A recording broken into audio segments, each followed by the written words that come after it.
ಇನ್ನು ಮತ್ತೊಂದು ಕಡೆ ದಾವಣಗೆರೆ ಜಿಲ್ಲೆಯಾದ್ಯಂತ ನಾಳೆ ಶಾಲೆ ಮತ್ತು ಕಾಲೇಜುಗಳಿಗೆ ರಜೆ ಘೋಷಣೆ ಮಾಡಲಾಗಿದೆ.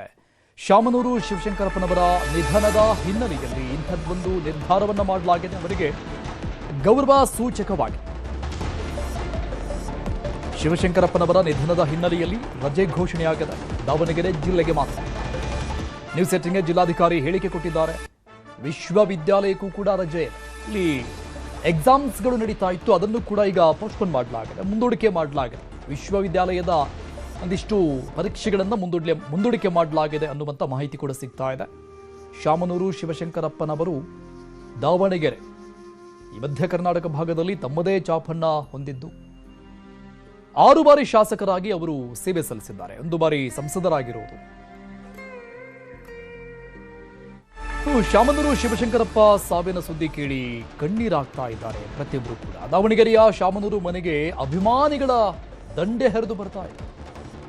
ನೆಚ್ಚಿನ ನಾಯಕನನ್ನ ಕರೆದುಕೊಂಡು ಅಭಿಮಾನಿಗಳು ಕಣ್ಣೀರು ಹಾಕ್ತಾ ಇದ್ದಾರೆ. ಮನೆ ಮುಂದೆ ಕಾರ್ಯಕರ್ತರು ಅಭಿಮಾನಿಗಳು ಜಮಾಯಿಸ್ತಾ ಇದ್ದಾರೆ ಅಪಾರ ಸಂಖ್ಯೆಯಲ್ಲಿ.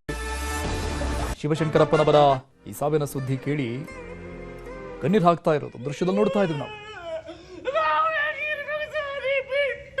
ವಿಶೇಷ ಚೇತನ ವ್ಯಕ್ತಿಯವರು ಬಿದ್ದು ಹೊರಳಾಡ್ತಿದ್ದಾರೆ. ತಮ್ಮ ಮನೆಯವರನ್ನೇ ಕಳೆದುಕೊಂಡಂತಹ ಅತೀವ ದುಃಖದಲ್ಲಿ ಅತ್ತಂತ ರೀತಿಯಲ್ಲಿ ಅಳ್ತಾ ಇರೋದು.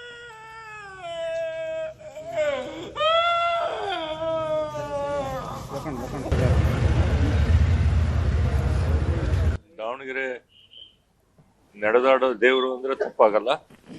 ಇವತ್ತು ಆ ಸುದ್ದಿ ಕೇಳಿದ ತಕ್ಷಣ ನಮಗೆಲ್ಲ ಬಹಳ ನೋವಾಯ್ತು.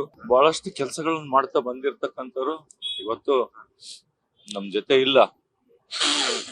ಅವ್ರ ಆತ್ಮಕ್ಕೆ ಶಾಂತಿ ಸಿಗ್ಲಿ ಅಂತ ಈ ಸಂದರ್ಭದಲ್ಲಿ ನಾವೆಲ್ಲ ಕೇಳ್ಕೊಂತೀವಿ. ಪೂಜ್ಯ ನನ್ನ ತಂದೆ ಸಮಾನರು,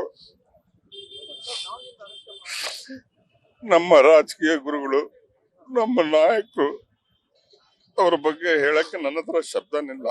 ಯಾಕಂತ ಹೇಳಿದ್ರೆ ಅಷ್ಟು ಒಡನಾಟ ಒಂದ್ ಮಗನ ಜೊತೆಯಲ್ಲಿ ಯಾವ ರೀತಿ ಅವರು ವರ್ತಿಸಿದ್ರು ಆ ರೀತಿ ಮೇಲೆ ಅದಕ್ಕಿಂತ ಜಾಸ್ತಿ ಪ್ರೀತಿಯಿಂದ ನನಗೆ ನೋಡ್ಕೊಂತ ಇದ್ರು. ದಾವಣಗೆರೆಯ ಕಿರೀಟ ಇವತ್ತು ಕಳ್ಸ್ಕೊಂಡಿದೆ. ನಮಗೆ ಮಾರ್ಗದರ್ಶಕರಾಗಿದ್ರು. ರಾಜಕೀಯದಾಗಲ್ಲ ಎಲ್ಲಾ ವಿಷಯದಾಗೂ ಅವರು ನಮಗೆ ಮಾರ್ಗದರ್ಶಕರಾಗಿದ್ರು. ಶಾಮನೂರು ಶಿವಶಂಕರಪ್ಪ ಇವತ್ತು ನಾವು ಕಳ್ಕೊಂಡಿದ್ದೀವಿ.